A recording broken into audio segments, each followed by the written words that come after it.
உலகமெங்கிலும் வாழக்கூடிய முருக பக்தர்களுக்கு மிக தாழ்மையான ஒரு வேண்டுகோள் என்ன அப்படின்னு பார்த்தீங்கன்னா, ஒரு ஆலயம் கட்டுறதுங்கிறது சாதாரண ஒரு பணி கிடையாது. அது ஏதோ ஒரு கடமைக்காக செய்யக்கூடிய ஒரு விஷயம் கிடையாது. ஆத்மார்த்தமா நம்மளுடைய உணர்வுகள் வந்து அந்த ஆலயத்தோட ஏதோ ஒரு இடத்துல வந்து ஒரு கனெக்ட் ஆயிருக்கும். அந்த கனெக்ட் ஆனதுனால தான் நமக்கு வந்து அந்த ஆலயம் கட்டணுங்கிற ஒரு ஆர்வமே நமக்கு ஏற்படும். இந்த பக்த கோடிகள்கிட்ட முருகனை வழிபாடு செய்யக்கூடியவர்களுக்கும், முருகனுடைய அடிவாரர்களுக்கும், முருகனை பிடித்தவர்களுக்காக மட்டும்தான் இந்த பதிவு. நீங்க கண்டிப்பா இந்த வீடியோ பார்க்கணும். வீடியோ பார்க்கறது மட்டும் இல்லாம, இந்த முருகப்பெருமானுடைய கோவிலுக்கு தாங்களால் முடிந்த உதவியை எல்லாருமே நீங்க செய்யணுங்கிறத ஒரு சின்ன ரெக்வெஸ்டா தான் நான் அதை வந்து உங்களுக்கு இந்த வீடியோ வைக்கிறேன். என்ன அப்படின்னு பார்த்தீங்கன்னா, இந்த முருகனுடைய கருவறை அமையப்பட்ட இடம் வந்து பார்த்தீங்கன்னா, நாகபராசக்தி அம்மன் திருக்கோவில். ஊட்டியானியில நாகபராசக்தி அம்மனுடைய திருக்கோவில்ல தான் இந்த முருகனுடைய ஆலயம் அமையப்பட்டிருக்கு. எல்லாருக்கும் தெரியும், முருகனுடைய சிலைகள் வந்து வழிபாடு நடக்கிறது செவ்வாய்க்கிழமை சிறப்பான பூஜைகள் எல்லாமே நடந்துகிட்டு இருக்குது. இப்ப எதுக்காக இந்த பதிவு நான் உங்களுக்கு கொடுக்குறேன் அப்படின்னு கேட்டீங்கன்னா, இதை பாருங்க. இது வந்து நான் கட்டக்கூடிய முருகப்பெருமானுடைய ஆலயம். இந்த முருகப்பெருமானுடைய ஆலயத்துல வந்துட்டு இது வந்து அது வந்து கருவறை பகுதி இன்னும் கொஞ்சம் மேலே ஏற்றணும். அது கருங்கல்கள் சொல்லியிருக்கிறோம். அதுக்கான முன் மண்டபம் அமைப்பு, ராஜகோபுரம் வரக்கூடிய அமைப்புன்னு சொல்லுவாங்க. அந்த சுவாமிக்கு நுழைவாயில் அமைப்புன்னு சொல்லுவாங்க. 60 படிக்கட்டுகள் மேலே ஏறி இந்த முருகன் கோயிலை கட்டுறதுக்கான பில்லர் எல்லாமே அமைச்சிருக்கோம். நம்ம இதையே பார்த்தீங்கன்னாலே உங்களுக்கு நல்லாவே தெரியும்.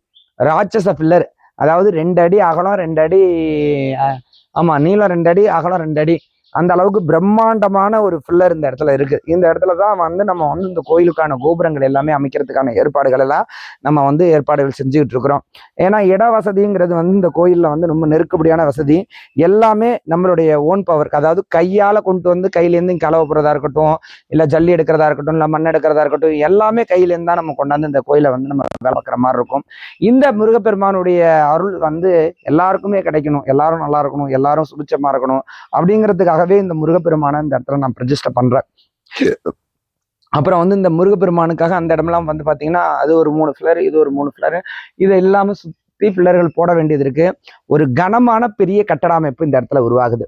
ஏன்னா காலம் கடந்தும் நிலைச்சிருக்கணும். குறைஞ்சது ஒரு 200 வருடமாவது இந்த இடத்துல வந்து அந்த கட்டடத்தோட அமைப்புகள் வந்து யாருமே கை பார்க்காத அளவுக்கு நல்ல விதமா செய்யணும் அப்படிங்கிறதுக்காக அந்த இடத்த கருங்கல்லையும், இந்த இடத்த வந்து மண்டபமா இருக்கிறதுனால இதுக்கான சூழ்நிலைகளும் நம்ம ஏற்பாடு செஞ்சிருக்கிறோம். பக்தர்கள் வந்துட்டு இந்த தருணத்துல நான் உங்கள்கிட்ட உதவி கேட்கிறேன். என்னால் பலனடைந்த லட்சக்கணக்கான பக்தர்கள் இருக்கீங்க, ஒருத்தவங்க 2 பேர் கிடையாது. என்னால் பலனடைஞ்ச லட்சக்கணக்கான பக்தர்கள் நீங்க இந்த முருகன் கோயில் கட்டுறதுக்கு உதவி செய்யணும். இது வரைக்கும் எத்தனையோ திருப்பணிகள் நடந்திருக்கு, எத்தனையோ ஒரு விஷயங்கள் நடந்திருக்கு. யாருக்கிட்டையும் நான் பெருசா கோரிக்கைகள் வைத்தது கிடையாது. என் பக்தர்கிட்டையே நான் வந்து எதுவுமே இது வரைக்கும் இதை எனக்கு செஞ்சு கொடுங்க அப்படின்னு யார்ட்டையுமே போய் நின்னது கிடையாது. நான் அந்த மாதிரி வேலை பார்க்குறேன், தாங்களால முடிஞ்ச உதவி செய்யுங்க அப்படிங்கிற மாதிரி நான் சொல்லியிருக்கேன். ஆனா பெரும்படியா எனக்கு வந்து இதை செஞ்சு கொடுங்க அப்படின்னு சொல்லி யார்ட்டையுமே நான் கேட்டது கிடையாது. என்னால் எப்படி பார்த்தாலும் ஒரு ஆயிரக்கணக்கானதுல லட்சக்கணக்கான குழந்தைகள் பிறந்திருக்கு. என்னுடைய கோயிலுக்கு வந்து அம்மாட்ட வேண்டி ஐயாட்ட வேண்டி அந்த பாக்கியம் கிடைச்சிருக்கு. திருமண பாக்கியம் கைகூடின பக்தர்கள் ஆயிரக்கணக்கான பேர் இருக்கீங்க. வேலை வாய்ப்புகள் தேடி கிடைச்சவங்க, வெளிநாடு போனவங்க, இப்படி இந்த கோயிலால வந்து பலன் பெற்றவர்கள் லட்சக்கணக்கான பேர் இருக்கீங்க. ஒருத்தவங்க 2 பேர் கிடையாது, லட்சக்கணக்கான பக்தர்கள் இந்த திருக்கோயிலால வந்து பலன் பெற்றவங்க இருக்கீங்க. நீங்க எல்லாம் மனசு வச்சீங்க அப்படின்னா நம்மளுடைய கட்டணம் வந்து இந்த கோயில் வந்து வெகு விரைவிலேயே பூர்த்தி அடைஞ்சிரும். ஏன்னா இந்த கோடை காலங்கள்ல நம்ம செய்யற வேலை தான். இப்போ மழை காலத்துல நம்மளால எதுவுமே பெருசா செய்ய முடியாது. இந்த கோடை முடியறதுக்குள்ளார இந்த கோயிலை வந்து ஒரு நல்ல நிலைமைக்கு கட்டணும், நல்ல நிலைமைக்கு கொண்டு வரணும் அப்படிங்கிறதுக்கான கடுமையான ஒரு போராட்டத்துல நான் இறங்கியிருக்கிறேன். என்னுடைய பக்தர்கள் ஆகியப்பட்ட நீங்க துணை நிற்பீங்கிற ஒரே நம்பிக்கையில தான் நான் இறங்கியிருக்கிறேன். தெய்வம் மேல இருக்கக்கூடிய நம்பிக்கையும் என் பக்தர்கள் மேல இருக்கக்கூடிய நம்பிக்கை மட்டும்தான் என்னை இதுவரைக்கும் செயல்பட வச்சுச்சு. ஏறத்தாழ இது இந்த இடத்துல பல கோயில்கள் கட்டியிருக்கேன், பல திருப்பணிகள் நடத்தியிருக்கேன். நம்மளால முடிஞ்சதை வெளியிலையும் சில லட்சங்கள் செலவு பண்ணி சில கோயில்களுக்கும் நம்ம பொருளமைச்செல்லாம் கொடுத்துருக்கிறோம். அநாத ஆசிரமம், முதியோர்கள், இது எல்லாமே ஒரு பக்கம் வேலை நடந்துகிட்டு இருந்தாலும் நான் கட்டக்கூடிய இந்த முருகனுடைய கோவிலுக்கு நிறைய நான் சிரமப்பட்டிருக்கேம்மா. ரொம்ப கஷ்டங்கள், ரொம்ப வருமான ரீதியா பல ரீதியான பிரச்சனைகளையும் கடந்துதான் இந்த முருகன் கோயிலை வந்து நான் அந்த இடத்துல பூர்த்தி அடைகிறதுக்கு முயற்சி பண்ணிட்டு இருக்கிறேன். இந்த முருகன் கோயில் நல்ல விதமா பூர்த்தி அடையணும் அப்படிங்கிறது என் கையில மட்டும் கிடையாது.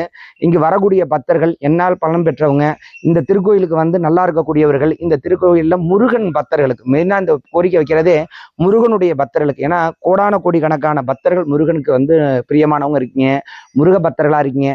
நீங்க எல்லாமே உங்களால் முடிந்த உதவி இந்த முருகன் கோயிலுக்கு செய்யும் போது இந்த முருகன் கோயிலை சீக்கிரமே பூர்த்தி அடையும். வர தொலைவில் இருக்கக்கூடியவர்களாக இருந்தீங்க அப்படின்னா நீங்கள் உங்களால் முடிஞ்சதை ஜிபே மூலியமா எங்களுக்கு கோயில் நிர்வாகத்துக்கு நீங்கள் செய்யலாம். ஸ்ரீ நாகபராசத்தியம்மன் சேரிட்டபிளுக்கு வரக்கூடிய பத்திரலாம் இருந்தீங்கன்னா நேரடியாக வந்து உங்கள் கையால் சுண்டு முட்டையோ ஜல்லியோ மண்ணோ என்ன உங்கள் சக்திக்கு ஏறுமோ இந்த முருகப்பெருமானுக்கு செய்து இந்த கோவில் வந்து சீக்கிரம் பூர்த்தி அடைந்து கும்பாபிஷேகம் வரணும். கட்டுமலை சுப்பிரமணிய சுவாமியோடைய புகழ் உலகமெல்லாம் நிலைத்திருக்கணும். அதுக்கு எல்லாரும் துணை நிற்கணுங்கிறத இந்த இடத்துல கேட்டுக்கிறேன். வாழ்க வளமுடன்.